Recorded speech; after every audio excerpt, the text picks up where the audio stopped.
I never thought I'd write this here, but that morning I texted our family group chat. Next Saturday, 10 a.m. I have a very important event. I really want you there. And my parents replied, "Sorry, it clashes with Ethan's semifinal. Can you move it?" They skipped my event to watch my brother play soccer, only to realize days later that it was my wedding. I'm 28M, living in Boston. My little brother Ethan, 24M, has been the town's soccer golden boy since high school. Then he got a scholarship to a decent New England college, and now he plays for a semi-pro team. If my family were a solar system, Ethan would be the sun and I'd be some dim little planet on a far orbit. My parents, Debbie and Mike, aren't bad people. They study, they work, they pay their bills, they don't drink or smoke. But they hold an almost religious belief that anything related to Ethan's soccer is quote, unmissable. They once left my uncle's funeral early to catch the second half of a state final. They postponed visiting my sick grandma to take Ethan to an MLS Academy tryout. At home, the TV is basically set to ESPN, and everything revolves around Ethan's training, game schedule, and recovery routine. I'm engaged to Lily, 26F, a nurse at a hospital in Cambridge. Lily is gentle and practical, hates loud fuss, and hates the permanent guest feeling when she comes over to my parents' house. It's not because they're rude. Every conversation just quickly slides back to Ethan. Yesterday he bent it into the top corner. Coach says he has national team potential. A scout from XYZ club came to watch. Lily once half-joked, "If I fell into a river and Ethan fell in too, your mom would jump in to save Ethan first." I laughed it off, but it knotted something in me. I proposed to Lily one May afternoon on the steps of the Boston Public Library.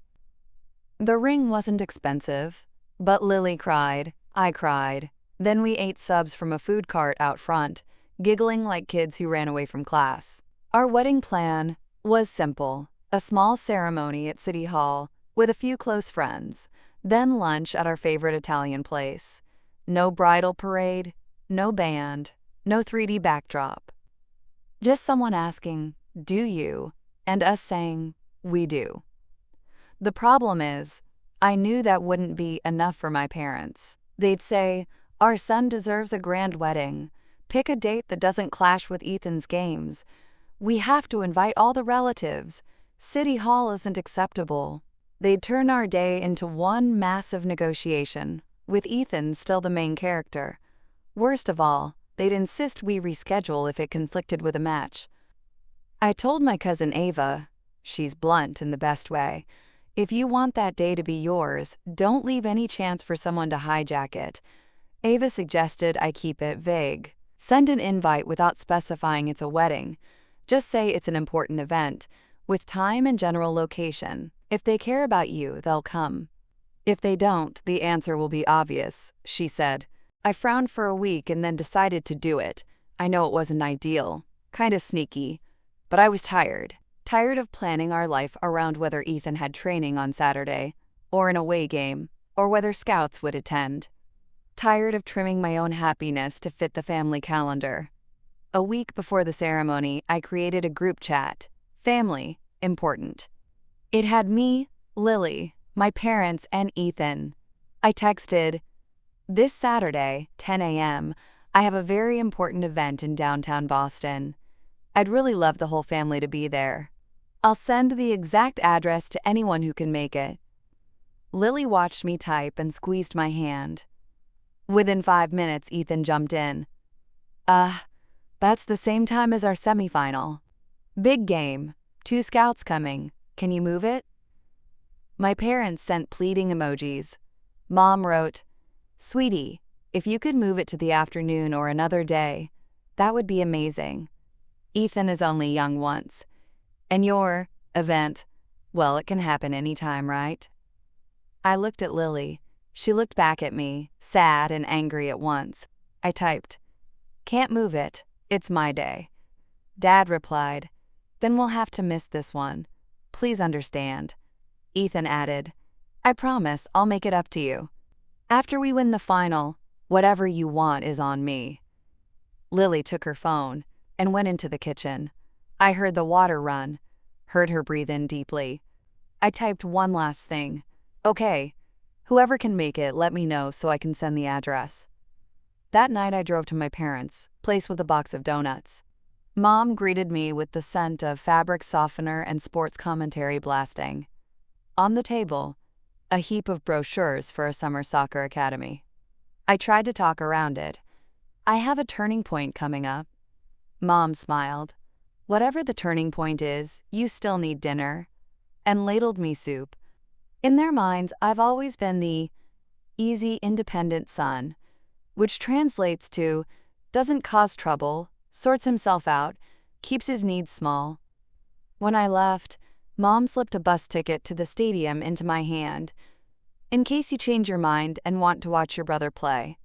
I shoved it in my glove box on top of the marriage license application Lily and I had just filled out. Saturday came.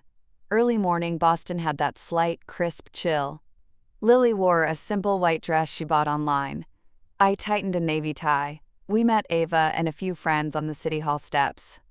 An old violinist, no idea who hired him, was sawing out La Vie en Rose for another couple, the notes drifting in the wind like accidental blessings. I checked my phone. Nothing from my parents. Ethan posted an Instagram story of his cleats. Caption, "Game day, let's go." The ceremony was clean and quick. The officials said our names, asked if we agreed. Lily smiled, trembling, so beautiful I nearly forgot to answer. We exchanged rings while small groups nearby clapped at random times. Ava hugged me and whispered, "It's your day." We took photos on the steps. Lily kissed my cheek, her perfume mixing with the morning rain on the stone. I felt a hole, but I also felt full. Missing my parents, full of friendship, and full of a peace I rarely feel at home. At lunch at the Italian place, the lasagna there tastes like a chubby hug. My phone buzzed, a voicemail from Mom. Her voice was breathless with stadium noise. "Honey, I'm calling to see how your event is going. Dad and I are at Ethan's game. It's packed and loud. We'll call later. Can you move it to the afternoon? Love you." Lily looked at me, eyes dimming a little. Ava slid Lily a square of lasagna and kicked me under the table like, "Don't touch your phone." I nodded and put it face down. The next day, we rested in our apartment, Netflix on, picking at leftover subs.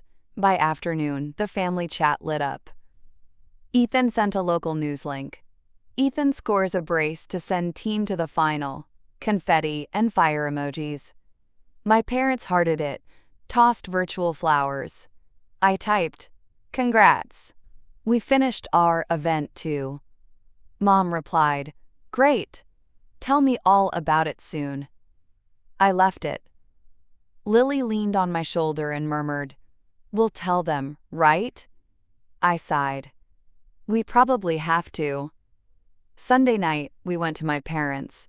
They were rewatching match highlights, trophies crowding a corner.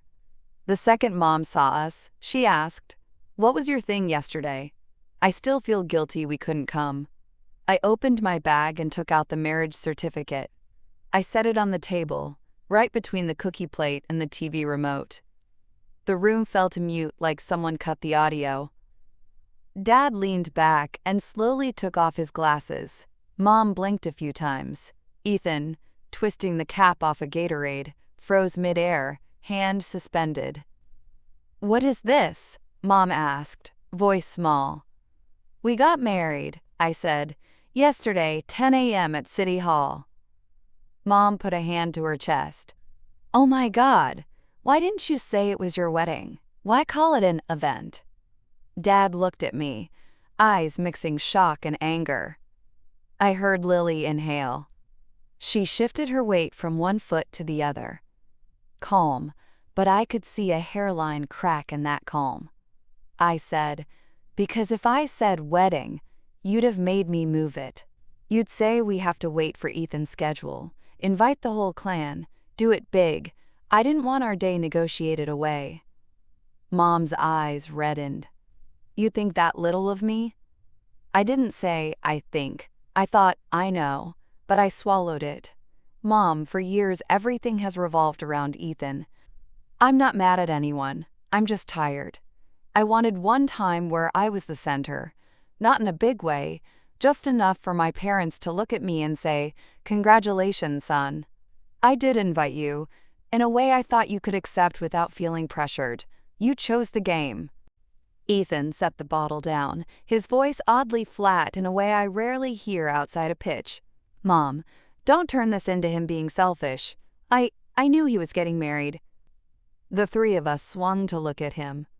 Ethan swallowed. On Wednesday, I went to his apartment to borrow the GoPro. I saw the marriage license on the kitchen table. I wasn't sure, but I guess the event was the wedding. I told you guys. The room missed a beat. However, Ethan continued, smaller now, I also said maybe it was just, I don't know, an engagement party. I was scared to say too much and mess something up. And the semifinal had scouts. He looked at me, apologetic. I'm sorry. Dad pressed his elbow to the table and rubbed his temple. Mom covered her mouth, tears finally spilling. Oh, God. I'm sorry, but you have to understand, all my life I dreamed of being there for your big moments. If I'd known for sure it was your wedding, I would have... Would have what? Lily spoke for the first time. Her voice was soft but taut, like a string tuned high. Skipped the semifinal? Or asked to move it to the afternoon? I'm sorry, I don't want to be rude, but we did invite you. And the only response was, can you move it? To us, it felt like we had to move our lives to fit Ethan's schedule. Mom looked at Lily, shame lighting her tired eyes in a way I'd never seen. I'm sorry, Lily. I made you feel like you weren't a priority. Dad rumbled. Maybe I really didn't realize how far this had gone. I exhaled, everything in me going limp. I didn't want to turn the evening into a trial, but I didn't want to waste the chance to be honest either. I love Ethan. I'm proud he's good, and I've watched a ton of his games. But there are days that should belong to me and the person I love. If you want to know why we kept it quiet, that's why. I didn't want to haggle over my happiness anymore. Silence stretched. Ethan picked at the bottle cap, shredding it into plastic confetti. Mom stared at the certificate, fingers trembling over our names. Then she stood, went into the kitchen, and came back with a gift box wrapped in shiny silver paper with a goofy red bow. Christmas vibes in June. This, she said, is a set of crystal glasses I saved for your wedding day. I bought them years ago, but I imagined the day would look different. I'm sorry we let everything orbit around Ethan for so long. I took the box, warmth and strangeness pooling together. Dad leaned in for a hug, awkward, like the kind he only gives when Ethan's team scores, and whispered, "Congratulations, son." Ethan slid in and wrapped both me and Lily up. "I'll make it up to you, I promise. Next week." "Wait, I'm busy," he said, then chuckled weakly. "Kidding. I'm free next week. Let's celebrate. Not at the stadium." The tension dialed down, but every story has a tail, and it still wagged. That night, back home, I got a flurry of texts from my aunt, Mom's sister, who'd heard everything. "How could you hide your big day from family? That's cruel." Another cousin wrote, "What you did is childish. Weddings are for family to gather, not hide and seek." On Facebook, someone posted a vague status, stock photo of wedding rings with the caption, "People nowadays get married and only then tell their parents. So sad." Mom's friends reacted with angry and sad faces. I didn't reply, but Mom called and said, "Ignore them. I told them I was wrong." Then she sent us 3 old photos. Me in my high school graduation gown, standing alone. Ethan holding a trophy, Mom and Dad flanking him. And the third, me blowing out my 16th birthday candles. Mom's only half in frame because she was turned, yelling encouragement to Ethan on the field outside during a friendly. Under each photo she wrote, "I'm sorry I wasn't there, even when I was right there. I started thinking about a small celebration.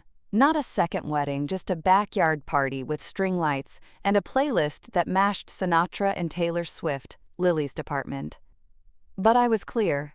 We'll pick the date, and whoever's free can come. We're not scheduling around soccer. My parents nodded. Ethan said, "I'll be there. Even if it's on game day, I'll be there." I laughed. "Don't make your team hate me." He scratched his head. "If they hate me for skipping one game to celebrate my brother's wedding, maybe I'm in the wrong place." A week later, we had the party. Dad flipped burgers in his ancient Kiss the Cook apron. Mom brought a cake with 2 tiny bride and groom figurines perched idiotically on top. My aunt came, eyes scanning like she suspected hidden cameras, but when Lily handed her her favorite salad, she just nodded and kept quiet. When the lights warmed everyone's shoulders, Dad tapped a glass. A toast to Alex and Lily. Late, but I hope not too late to learn how to prioritize what truly matters. Lily looked at me, smiling with her eyes. I thought about that morning at City Hall, the whetstone smell, the violin, the vague event text I sent. I'm not exactly proud of the method, but I don't regret it. Sometimes love isn't measured by grand declarations. It's measured by whether, when you need them, people can pivot their lives, even for an hour, to stand beside you. My parents didn't pivot that day, but once they knew, they turned back. So here's the question. Was I wrong for keeping it vague to test them and accidentally turning my wedding into a loyalty check?